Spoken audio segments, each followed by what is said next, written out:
দুজন দুই পাশে চলে আসুন, ঠিক করে নেন কে পর্দা দেখা যাক। এটা তো খুব খারাপ দেখায় দুজন মিলে একজনকে নামানো। না আমি তো খুবই সিনিয়র, আমি তো বড় ভাই, তোকে দায়িত্ব দিলাম, তুই ছোট ভাই হিসেবে তুই যা। অভয় দিচ্ছ? হ্যাঁ অভয় অভয়। শুরু করি আমি পর্দাটা সরিয়ে দিই, তুমি তাকে আমার ধারণা ভিতরে অনেক গরম। আচ্ছা ঠেলতেছে কেন? আমি কি ভিতরে ঢুকবো নাকি? যা যা যা যা যাচ্ছে যা যা যা যা। হ্যাঁ বিসমিল্লাহ। হ্যাঁ এই ভাই মোবাইলটা নামাও প্লিজ। গান গাই গান গাই। এসো এসো পিসাচের জন্য একটা তালি। আমার মনে হয় যে অনেক কাঙ্ক্ষিত আকাঙ্ক্ষিত আমাদের আজকে সব আর্টিস্টকে একসাথে পাওয়া, এটা আমার জন্য একটা আনন্দের ব্যাপার, যেহেতু আমরা আশীর্বাদ দিতে আসছি। কাজেই পূজাচেরিকে দল টিমে অভিনন্দন, ওয়েলকাম অন বোর্ড।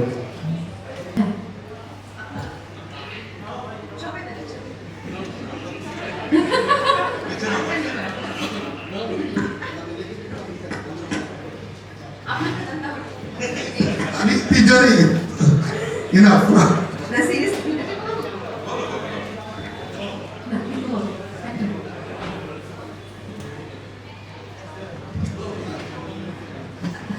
আসসালামু আলাইকুম সবাইকে। দম নিয়ে নিলাম।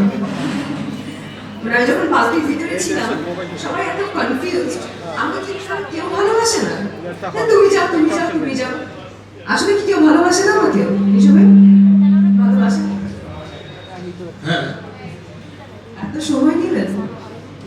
নামাইছি কিন্তু আমি এত ওনাদেরকে জিজ্ঞেস করো ভালোবাসা। না, তারপর আপনাকে যখন বলছিল তখন আপনি যাবেন না তুমি যাও তুমি যাও, এরকম কেন করলেন? আচ্ছা ঠিক আছে। দেশের যে পরিস্থিতি, একবারে কোনো কথা বললে বেশি ঝামেলায় পড়বো আমরা, সেই জন্য আমি নিশ্চয় দুজনে চুপ ছিলাম। রনি কি জন্য চুপ, শাকিব ভাই কি জন্য চুপ, সেটা আমরা জানি না। এটা আমরা সবাই সবাই জেনে নিব। ফার্স্ট অফ অল আমি মানে আমার এটা হয়েছে, আপনাদের মনে হয় হয়েছে। আমরা যখন কোনো পরীক্ষার হলে অঙ্ক করি কিংবা ম্যাথ করি, অনেক সুন্দর করে আমরা লিখি a স্কয়ার b স্কয়ার, অনেক সুন্দর করে পুরো পাতাটা ভরে রাখি।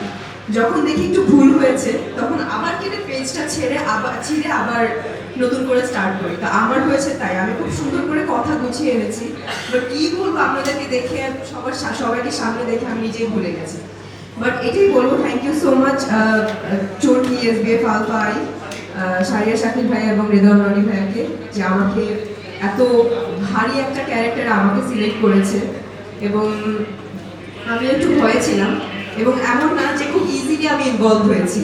আমার এটার জন্য অডিশন দিতে হয়েছে, অনেক কাঠ খড় পেরিয়ে তারপর অনেক কিছু এই যে মঞ্চে আমি এসেছি এবং আপনাদের সাথে কথা বলছি দমের রানী হিসেবে। সো খুব ভালো লাগছে। এবং ফর দ্য ফার্স্ট টাইম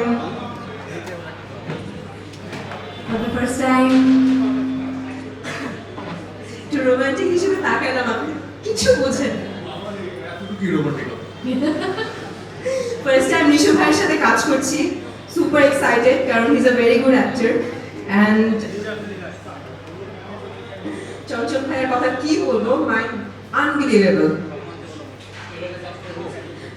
এর আগে কাজ করা হয়েছে আপনি ছোটবেলায়? কার ছোটবেলায়? আমার ছোটবেলায়, তখন চঞ্চল ভাইয়ের বয়সও কম ছিল, এখনো কম, অসুবিধা নেই, তার প্রকাশটা রিভিল না করে। থ্যাংক ইউ সো মাচ সবাইকে, আবার অনেক অনেক ধন্যবাদ আপনাদের সবাইকে যে আমাকে সিলেক্ট করেছেন এবং এত বড় একটা দায়িত্ব দিয়েছে।